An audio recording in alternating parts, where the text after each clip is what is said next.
Doctor साहब घोर चिंता में पड़ गए। उनके मन में ये प्रश्न उठ उठ कर बार बार उनके सामने आने लगा कि कहीं वकील साहब को कुछ हो गया तो। आज उन्हें अपने स्वार्थ का भयंकर रूप दिखाई दे रहा था। उन्हें महसूस हो रहा था कि उन्होंने शायद किसी लड़की की ज़िंदगी खराब कर दी। शायद इसी बात का पछतावा था। अगर उन्होंने पिता से जोर देकर कहा होता कि मैं उसी लड़की से शादी करूँगा, तो क्या वो उसकी शादी नहीं करते? ज़रूर करते। आज शायद ये सब कुछ उसे अपनी गलती नज़र आ रही थी। तभी अचानक सुधा ने कहा, कहो तो कल निर्मला से मुलाकात करा दो, वो भी ज़रा तुम्हारी सूरत देख ले। वो कुछ बोलेगी तो नहीं, लेकिन हाँ, एक ही नज़र में तुम्हारा इतना तिरस्कार कर देगी जिसे तुम कभी भूल भी नहीं पाओगे। बोलो कब मिला दूँ? तुम्हारा थोड़ा सा संक्षिप्त परिचय करा दूंगी। अब डॉक्टर सिन्हा ने कहा, नहीं सुधा, तुम्हारे हाथ जोड़ता हूँ, ऐसा गजब मत करना, नहीं तो सच कहता हूँ घर छोड़कर भाग जाऊंगा। सुधा बोली, जो कांटा बोया है उसका फल खाते क्यों इतना डरते हो? जिसकी गर्दन पर कटार चलाई है, जरा उसे तड़पते भी तो देखो। मेरे दादाजी ने 5,000 दिए थे ना, अभी छोटे भाई के विवाह में 5-6 हज़ार और मिल जाएंगे। फिर तो तुम्हारे बराबर धनी तो कोई दूसरा होगा ही नहीं। 11,000 बहुत होते। बाप रे बाप, 11,000 उठा उठा कर रखोगे तो महीनों लग जाएंगे। अगर लड़के उड़ाने न लगे तो 3 पीढ़ियां तक चलेंगी। कहीं से बात हो रही है या नहीं? इस मजाक ने डॉक्टर साहब इतना झेपे कि अपना सर ही नहीं उठा पाए। उनका सारा बात का चातुर्य जो था वो गायब हो गया। नन्हा सा मुंह लेकर मानो ऐसे रह गए जैसे कि मार पड़ी हो। उसी वक्त किसने डॉक्टर साहब को बाहर से पुकारा। बेचारे जान बचा कर भागे। स्त्री कितनी परिहास कुशल होती है, इसका आज उन्हें परिचय मिल गया था। रात को डॉक्टर साहब सोते हुए सुधा से बोले, निर्मला की कोई बहन है ना? सुधा बोली, हाँ, आज उसकी चर्चा तो करती थी। इसकी चिंता अभी से सवार हो रही है। अपने ऊपर तो जो बीतना था बीत चुका, बहन की फिक्र पड़ी हुई है। माँ के पास तो अब कुछ और रहा नहीं, मजबूरन किसी बूढ़े बाबा के गले ही पड़ती जाएगी। सुधा ने बोला, निर्मला तो उसकी माँ की मदद कर सकती है। सुधा ने तेज शब्दों में कहा, तुम भी कभी कभी बिल्कुल 20 रुपये की बातें करते हो। निर्मला बहुत करेगी तो 200-400 रुपये दे देगी, और क्या कर सकती है? वकील साहब का ये हाल हो रहा है, उसे अभी पहाड़ जैसी ज़िंदगी काटनी है। फिर कौन जाने उसके घर का क्या हाल है। इधर 6 महीने से बेचारे घर बैठे हैं, रुपए आसमान से थोड़े ना बरसते हैं। 10-20 हज़ार होंगे तो बैंक में होंगे, कुछ निर्मला के पास तो रखे नहीं होंगे। हमारा 200 रुपये महीने का खर्च है, तो क्या इनका 400 रुपये महीने का नहीं होगा? सुधा को तो नींद आ गई, पर डॉक्टर साहब बहुत देर तक करवटें बदलते रहे। फिर कुछ सोच कर उठे और मेज़ पर बैठकर एक पत्र लिखने लगे। अब तीनों बातें एक साथ हुई। निर्मला ने कन्या को जन्म दिया, कृष्णा का विवाह निश्चित हो गया और मुंशी जो तोताराम का मकान नीलाम हो गया। कन्या का जन्म तो एक साधारण बात थी, लेकिन जो निर्मला की नज़र में उसके जीवन की सबसे महान घटना थी। लेकिन शेष तीनों घटनाएं उसके लिए असाधारण थी। कृष्णा का विवाह ऐसे संपन्न घराने में क्यों कर ठीक हुआ?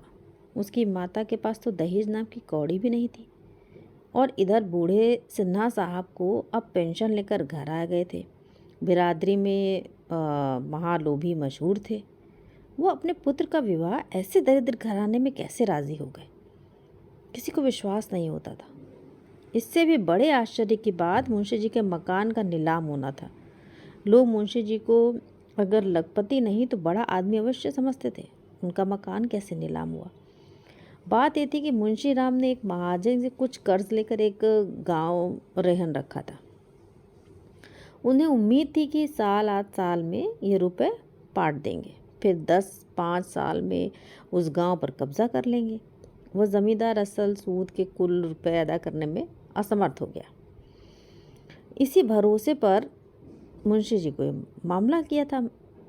गांव बहुत बड़ा था, 400-500 रुपये नफ़ा होता था, लेकिन मन की सोची मन में ही रह गई। मुंशी जी को बहुत समझाने पर भी कचहरी नहीं जा सके।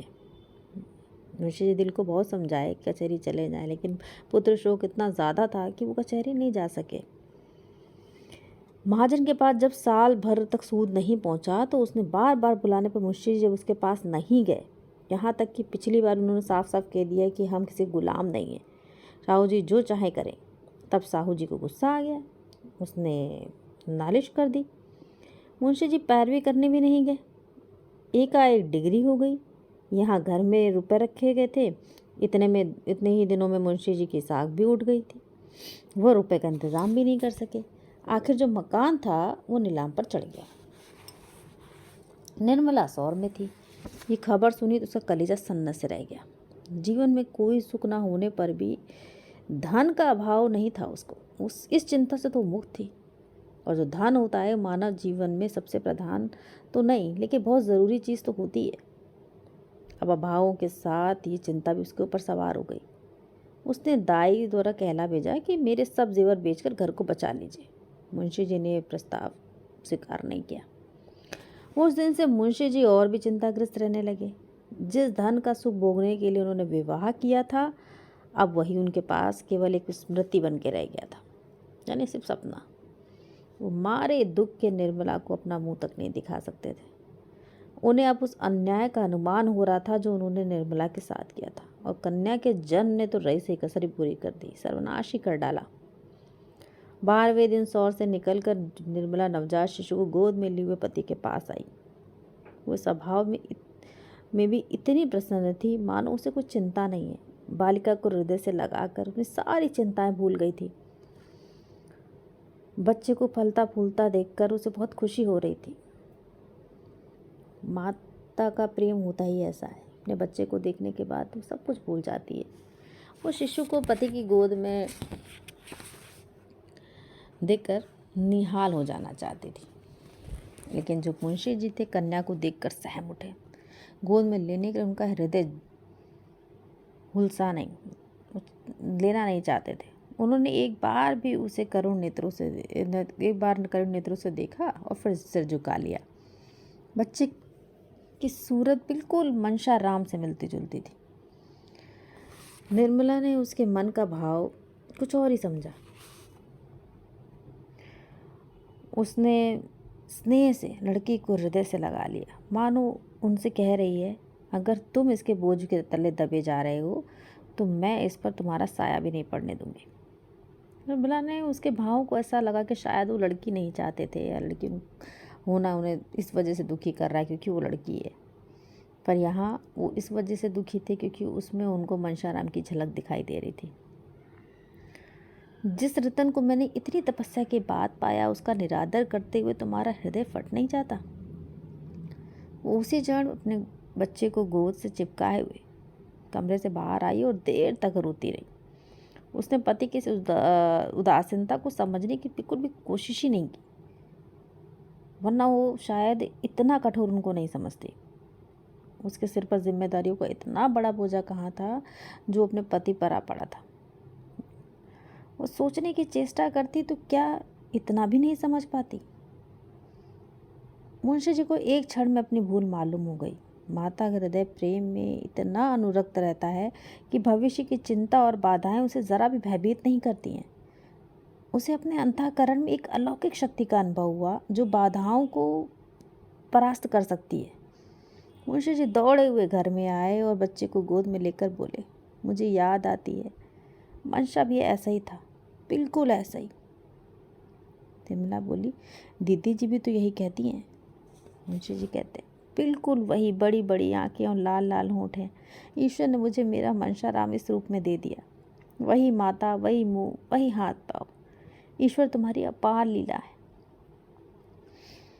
अचानक रुक्मणी भी आ गई। मुंशी जी को देखते ही बोली, देखो बाबू, मनशाराम है कि नहीं? वही आया है। कोई लाख कहे, मैं नहीं मानूंगी। साफ मनशाराम है। साल भर के लगभग हो ही गया होगा। मुंशी जी बोली, बहन, एक अंक तो मिलता है। बस भगवान ने मुझे मेरा मनशाराम दे दिया। क्यों री, तू मनशाराम ही है ना? छोड़कर जाने का नाम नहीं लेना, नहीं तो खींच लाऊंगा। कैसे निष्ठुर होकर भागी थी? आखिर पकड़ लाया कि नहीं? बस कह दिया, अब मुझे छोड़कर जाने का नाम मत लेना। देखो बहन कैसे टुकुर टुकुर ताक रही है। उसी समय मुंशी जी ने फिर अभिलाषाओं का भवन बनाना शुरू कर दिया। मुंह में उन्हें संसार की ओर खींचा। मानव जीवन तो जैसे क्षणभंगुर है, पर कल्पना इंसान को बहुत ज़्यादा जिंदा कर देती है, बहुत लंबी आयु का बना देती है। वहीं तूताराम तो जो संसार से विरक्त हो गए थे, रात दिन मौत का रास्ता देख रहे थे, उनको जैसे एक तिनके का सहारा मिल गया था। निर्मला को हालांकि अपने घर के झंझटों से फुर्सत नहीं थी, पर कृष्णा के विवाह का संदेश पाकर वो रुक नहीं सकी। उसकी माँ ने बहुत आग्रह करके बुलाया। सबसे बड़ा आकर्षण ये था कि कृष्णा का विवाह उसी घर में हो रहा था जहाँ निर्मला का पहले तय हुआ था। आश्चर्य यही था कि इस बार ये लोग बिना दहेज लिए कैसे शादी के लिए मान गए। निर्मला को कृष्णा के विषय में बड़ी चिंता हो रही थी।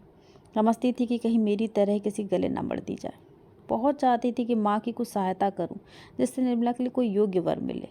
लेकिन इधर वकील साहब घर बैठ गए, महाजन ने नालिश कर दी, हाथ भी तंग हो गए। इसी दशा में बेचारी क्या करती। वकील साहब स्टेशन तक पहुंचा नहीं आए। नन्ही बेटी से उन्हें बहुत प्यार था, छोड़ते ही नहीं थे। यहाँ तक कि निर्मला के साथ चलने को तैयार हो गए। लेकिन विवाह से 1 महीने पहले उनका ससुराल जाकर बैठना निर्मला को ठीक नहीं लगा। निर्मला ने अपनी माता से अब तक की सारी पति कथा सुन ली थी। जो बात हो गई उसका रोना रोकर वो माँ को कष्ट देने और रुलाने से क्या फ़ायदा था। इसलिए उसकी माता समझाती थी, निर्मला बड़े आनंद से है। अब जो निर्मला की सूरत देखी तो ऐसा लगा जैसे कि उनके हृदय को धक्का सा लग गया। लड़कियां ससुराल में घुल मिल कर नहीं आती। फिर निर्मला जैसी लड़की जिसको सुख की सभी चीज़ें प्राप्त थीं, उसने कितनी लड़कियों को दूध की चंद्रमा की भांति ससुराल जाते और पूरा चांद बन के आते देखा था। मन में कल्पना कर रही थी कि निर्मला का रंग निखर गया होगा, देह भर कर सुडौल हो गई होगी, अंग प्रत्यंग में शोभा होगी। जब उसे देखा तो वो आधी भी ना रह गई थी। उसका यौवन की चंचलता, उसकी छवि, उसके हृदय की को मोह लेने वाली जो थी, वो सब कहीं गुम हो गए थे। मुंह पीला, चेष्टा गिरी हुई, अंग शिथिल, 19वें वर्ष में बुढ़ी हो गई थी।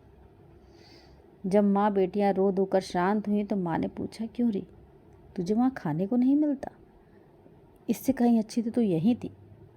वहाँ तुझे क्या तकलीफ थी? कृष्ण ने हंसकर कहा, वहाँ मालकिन थी कि नहीं? मालकिन को दुनिया भर की चिंताएं रहती हैं, भोजन कब करे? निर्मला बोली, नहीं अम्मा, वहाँ का पानी मुझे रास नहीं आता, तबीयत भारी रहती है।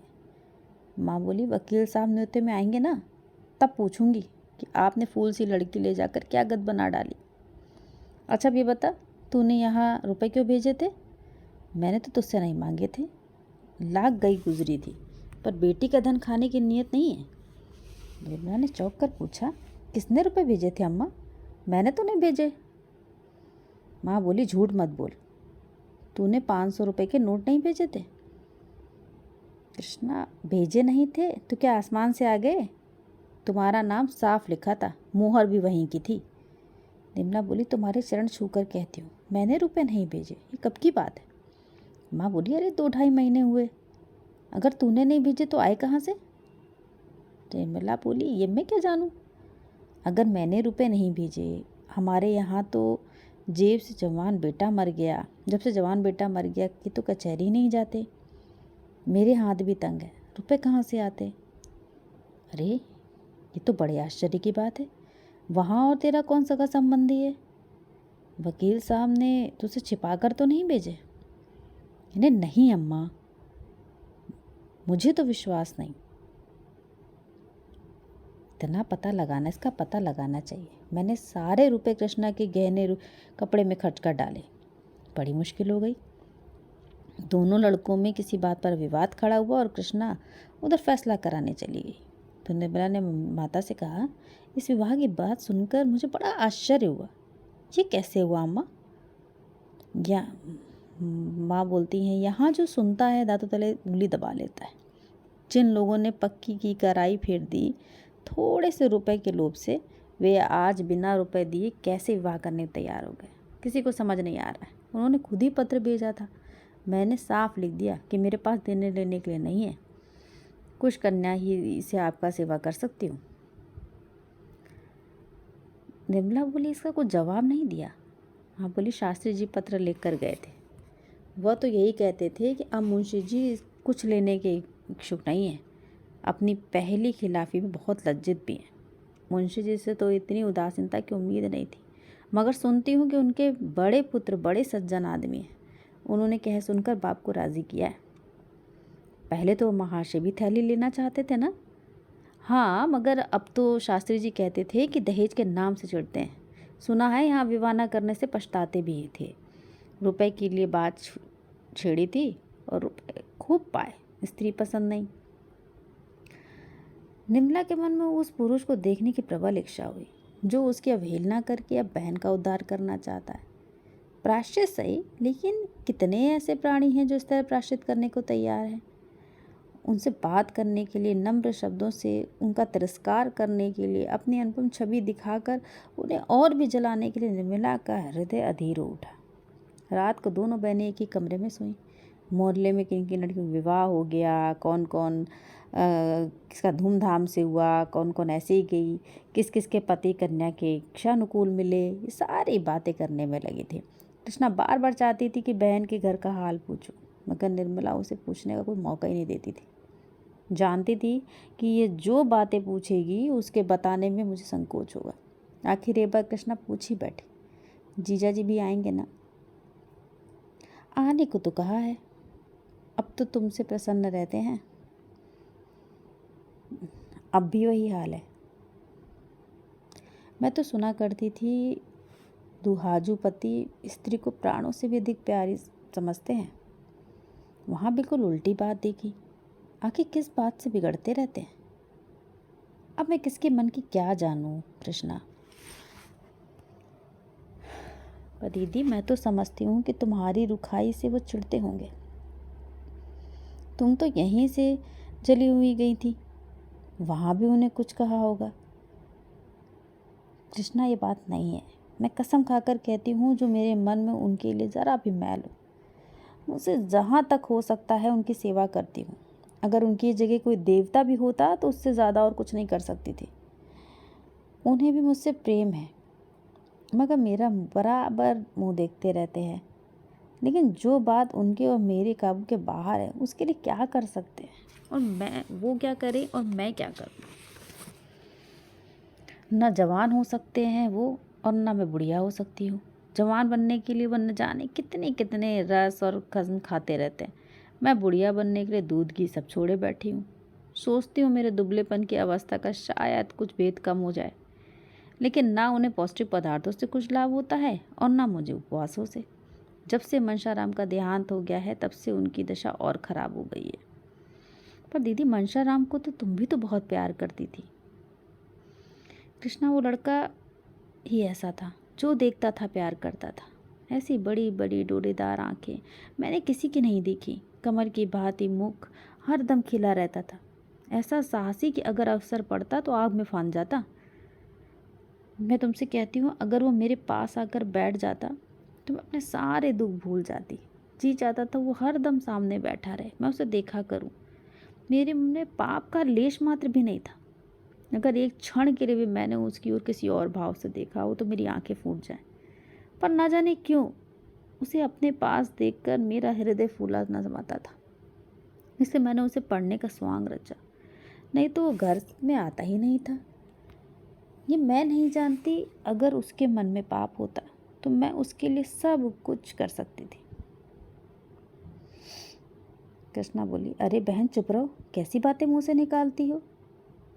हाँ कृष्णा, ये बात सुनने में बुरी मालूम होती है और है भी बुरी, लेकिन मनुष्य की प्रकृति को तो कोई नहीं बदल सकता ना। तू ही बता, एक 50 वर्ष के मर्द से तेरा विवाह हो जाए तो तू क्या करेगी? बहन, मैं तो जहर खाकर सो रहूँगी। मुझसे तो उसका मुंह भी नहीं देखते बने। तो बस यही समझ ले, उस लड़के ने कभी मेरी ओर आँख उठाकर नहीं देखा, लेकिन बूढ़े तो शक्की होते ही हैं। तुम्हारे जीजा उस लड़के को दुश्मन हो गए, आखिर उसकी जान लेकर ही छोड़ी। जिस दिन उसे मालूम हो गया कि पिताजी के मन में संदेह है, उसी दिन से उसे ज्वर चढ़ा, जो जान लेकर ही उतरा। उस अंतिम समय का दृश्य आंखों से नहीं उतरता। मैं अस्पताल गई थी, वो बुखार से बेहोश पड़ा था, उठने की शक्ति नहीं थी, पर जैसे ही मेरी आवाज़ सुनी चौंक कर उठ गया और माता माता कहकर पैरों में गिर पड़ा। रुको कृष्णा, उस समय ऐसा जी चाहता था कि अपने प्राण निकाल कर दे दूं। मेरे पैरों पर ही बेहोश हो गया और फिर आंखें नहीं खोली। डॉक्टर ने उसकी देह से ताज़ा खून डालने का प्रस्ताव दिया था। यही सुनकर दौड़ी गई थी, लेकिन जब तक डॉक्टर लोग ये क्रिया आरंभ करते उसने प्राण त्याग दिए। दीदी, ताज़ा रक्त पड़ जाने से उसकी जान बच जाती, कौन जानता है कृष्णा, लेकिन मैं तो अपने खून की आखिरी बूंद तक देने को तैयार थी। उस दशा में भी उसका मुखमंडल दीपक की भांति चमकता था। अगर वो मुझे देखते ही दौड़ कर मेरे पैरों पे नहीं गिर पड़ता, पहले कुछ रक्त देह में पहुंच जाता तो शायद बच जाता। कृष्णा, तो तुमने उन्हें उसी वक्त लिटा क्यों नहीं दिया? अरे पगली, तू अभी तक बात न समझी। वो मेरे पैरों पर गिरकर और माता पुत्र का संबंध दिखाकर अपने बाप के दिल से संदेह निकालना चाहता था। केवल इसलिए वो उठा था, मेरा क्लेश मिटाने के लिए अपने प्राण दिए, और उसकी वो इच्छा पूरी हो गई। तुम्हारे जीजा जी उसी दिन से सीधे हो गए। अब तो उनकी दशा पर भी मुझे दया आती है। पुत्र शोक उनके प्राण लेकर छोड़ेगा। मुझ पर संदेह करके मेरे साथ जो अन्याय किया है, अब उसका प्रायश्चित कर रहे हैं। अब की उनकी सूरत देखकर तू डर जाएगी। बूढ़े बाबा हो गए, कमर भी कुछ झुक चली है। बूढ़े लोग इतने शक्की क्यों होते हैं बहन? ये जाकर बुढ़ों से पूछ। दीदी, मैं समझती हूँ उनके दिल में हर दम एक चोर सा बैठा रहता होगा कि इस युवती को प्रसन्न नहीं रख सकता, इसलिए जरा जरा सी बात पर उन्हें शक करने लगते हैं। जानती तो है, फिर मुझसे क्यों पूछती है? दीदी, इसलिए बेचारा स्त्री से दबता भी होगा।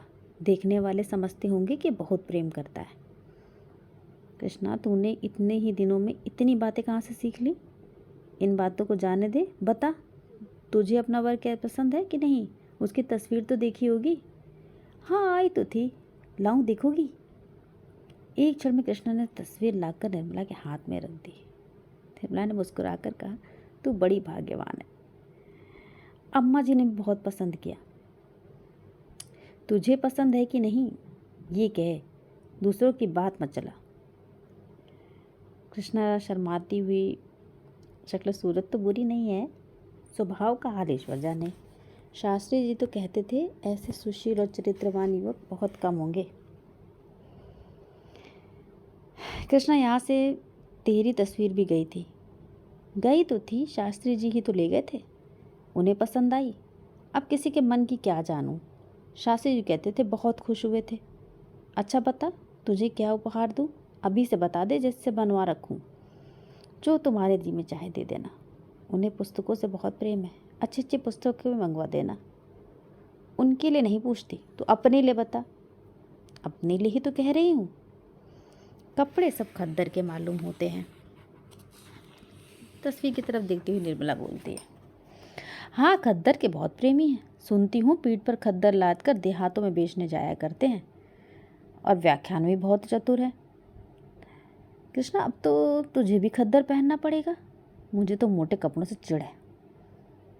जब उन्हें मोटे कपड़े अच्छे लगते हैं तो मुझे क्यों चिढ़ होगी? मैंने तो चरखा चलाना भी सीख लिया है। सच? सूत निकाल लेती है? हाँ बहन, थोड़ा थोड़ा निकाल लेती हूँ। जब वो खद्दर के इतने प्रेमी हैं तो चरखा भी ज़रूर चलाते होंगे। मैं न चला सकूँगी तो मुझे कितना शर्म महसूस करना पड़ेगा। इसी तरह बात करते करते दोनों बहनें सोईं। कोई 2 बजे रात को बच्ची रोई। निर्मला की नींद खुली, देखा तो कृष्णा की चारपाई खाली पड़ी थी। निर्मला को आश्चर्य हुआ, कितनी रात गई, कृष्णा कहाँ चली गई? शायद पानी पीने गई होगी। मगर पानी तो सिरहाने रखा है, फिर कहाँ गई? उसने 2-3 बार उसका नाम लेकर आवाज़ दी, पर कृष्णा का पता नहीं था। तब तो निर्मला घबरा गई। उसके मन में तरह तरह की शंकाएं होने लगी। अचानक उसे ख्याल आया कि शायद अपने कमरे में न चली गई हो। बच्ची सो गई। वो उठकर कृष्णा के कमरे के दरवाजे पर गई। उसका अनुमान ठीक था। कृष्णा अपने कमरे में थी। सारा घर सो गया था और बैठी चरखा चला रही थी। इतनी तन्मयता से शायद उसने थिएटर भी कभी नहीं देखा होगा।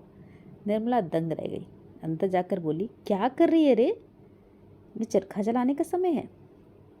कृष्णा चौंक कर उठ बैठी और संकोच में सिर झुकाकर बोली, तुम्हारी नींद कैसे खुल गई? पानी वानी तो मैंने रख दिया था। मैं कहती हूँ दिन को तुझे समय नहीं मिलता? पिछली रात को चरखा लेकर बैठी है। दिन को फुर्सत नहीं मिलती। सूत तो देखकर निर्मला बोलती, सूत तो बहुत महीन है। कहाँ बहन, ये सूत तो मोटा है। मैं बारीक सूत काटकर उनके लिए साफा बनाना चाहती हूँ। यही मेरा उपहार होगा। यार बात तो तूने बहुत खूब सोची है। इससे अधिक मूल्यवान वस्तु उनकी दृष्टि में तो कोई होगी ही नहीं। अच्छा उठ, इस वक्त कल काटना। कहीं बीमार पड़ जाएगी तो सब धरा का धरा रह जाएगा। नहीं मेरी बहन, तू चलकर सो, मैं अब भी आती हूँ। निर्मला के इतना कहने पर भी वो नहीं उठी तो निर्मला लेटने चली गई, मगर किसी तरह नींद नहीं आई। कृष्णा की उत्सुकता और ये उमंग देखकर उसका हृदय किसी अलक्षित आकांक्षा से आंदोलित हो उठा। ओह, इस समय उसका हृदय इतना प्रफुल्लित हो रहा है। अनुराग ने इसे कितना उन्मत्त कर रखा है। तब उसे अपने विवाह की याद आई। जिस दिन तिलक गया था उसी दिन से उसकी सारी चंचलता, सारी सजीवता कहीं विदा हो गई थी। अपनी कोठरी में बैठी वो कितनी किस्मत को रोती थी और ईश्वर से बस प्रार्थना करती थी कि कहीं प्राण निकल जाए। अपराधी जैसे दंड की प्रतीक्षा करता है, उसी तरह वो विवाह की प्रतीक्षा करती थी। उस विवाह की जिसमें उसके जीवन की सारी अभिलाषाएं कहीं खो गई, कहीं विलीन हो गई। जब मंडप के नीचे बने हुए हवन कुंड में उसकी आशाएं जलकर भस्म हो जाएंगी। तो दोस्तों, निर्मला के अगले अध्याय को सुनने के लिए मेरा अगला वीडियो सुनना बिल्कुल ना भूलें। तो निर्मला की कहानी ऋचा की ज़ुबानी। हम फिर मिलते हैं, तब तक के लिए बाय बाय।